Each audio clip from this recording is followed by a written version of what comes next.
Next നമ്മൾ പഠിക്കുന്നത് ഐഫ്രെയിം എന്ന് പറയുന്ന ഒരു എലമെൻ്റാണ്. സോ ഐഫ്രെയിം എലമെൻറ്റ് നമ്മൾ ഉപയോഗിക്കുന്നത് നമ്മുടെ വെബ് പേജിനുള്ളിൽ മറ്റൊരു വെബ് പേജ് ഡിസ്പ്ലേ ചെയ്യുന്നതിന് വേണ്ടിയാണ് നമ്മൾ ഐഫ്രെയിം എന്ന് പറയുന്ന എലമെൻറ്റ് ഉപയോഗിക്കുന്നത്. സോ നമുക്കിത് എങ്ങനെ ചെയ്യാമെന്ന് നോക്കാം. സോ ഞാനിവിടെ ഐഫ്രെയിം ടാഗ് അഥവാ ഐഫ്രെയിം എലമെൻറ്റ് ഓപ്പൺ ചെയ്യുന്നു. സോ ഇതിനുള്ളിൽ നമ്മൾ ഒരു SRC ആട്രിബ്യൂട്ട് കൊടുക്കുന്നു. SRC.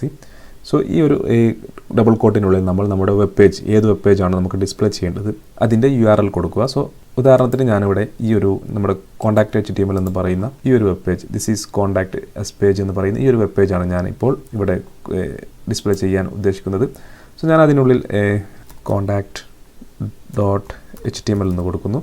ശേഷം സേവ് ചെയ്ത് കഴിഞ്ഞാൽ നമ്മുടെ ദിസ് ഈസ് കോൺടാക്റ്റസ് പേജ് എന്ന് പറയുന്ന നമ്മുടെ contactus.html എന്ന് പറയുന്ന ആ ഒരു പേജ് ഇതിനുള്ളിൽ ഷോ ചെയ്യുന്നു. ശേഷം നമുക്ക് ഇതിൻ്റെ വിഡ്ത്തും ഹൈറ്റും സെറ്റ് ചെയ്യാം. അതുപോലെ വിഡ്ത്ത് ഞാനൊരു 500 കൊടുക്കുന്നു, 500. അതുപോലെ ഹൈറ്റും ഞാനൊരു 500 കൊടുക്കുന്നു. ശേഷം സേവ് ചെയ്ത് കഴിഞ്ഞാൽ നമ്മുടെ വെബ് പേജ് ഒന്നുകൂടി വലിയൊരു ഫ്രെയിമിൽ നമുക്ക് ലഭിക്കുന്നതായിരിക്കും. അതുപോലെ നമുക്ക് ഇതിനുള്ളിൽ വെബ്സൈറ്റ് അഡ്രസ്സ് കൂടി കൊടുക്കാൻ സാധിക്കുന്നതാണ്. സോ ഉദാഹരണമായി ഞാൻ വിക്കിപീഡിയയുടെ ഈ ഒരു വെബ്സൈറ്റ് അഡ്രസ്സ് ഞാൻ കോപ്പി ചെയ്ത് ഈ URLൽ കൊടുക്കുന്നു. SRC ആട്രിബ്യൂട്ടിൽ പേസ്റ്റ് ചെയ്യുന്നു.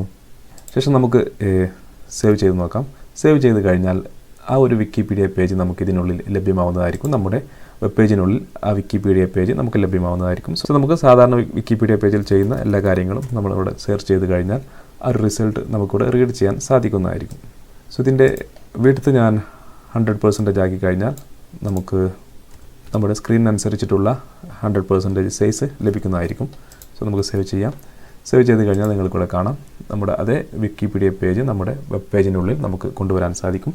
സോ ഇത്തരത്തിൽ മറ്റൊരു വെബ് പേജിനെ നമ്മുടെ വെബ് പേജിനുള്ളിൽ കൊണ്ടുവരുന്നതിന് നമ്മൾ ഉപയോഗിക്കുന്ന ഒരു എലമെൻ്റാണ് ഐഫ്രെയിം എന്ന് പറയുന്ന എലമെൻറ്റ്. സോ നമുക്ക് SRC ആട്രിബ്യൂട്ട് കൊടുത്ത ശേഷം നമുക്ക് URL കൊടുക്കാം.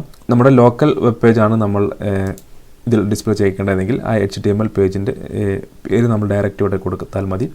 മറ്റു എക്സ്റ്റേണൽ വെബ്സൈറ്റ് ആണെങ്കിൽ നമുക്ക് വെബ്സൈറ്റിൻ്റെ അഡ്രസ്സ് ഇവിടെ കൊടുക്കേണ്ടതുണ്ട്. സോ ഇത്തരത്തിൽ നമുക്ക് ഐഫ്രെയിം ഉപയോഗിക്കാം ഒരു വെബ് പേജിനുള്ളിൽ മറ്റൊരു വെബ് പേജ് ഡിസ്പ്ലേ ചെയ്യുന്നതിന് വേണ്ടി.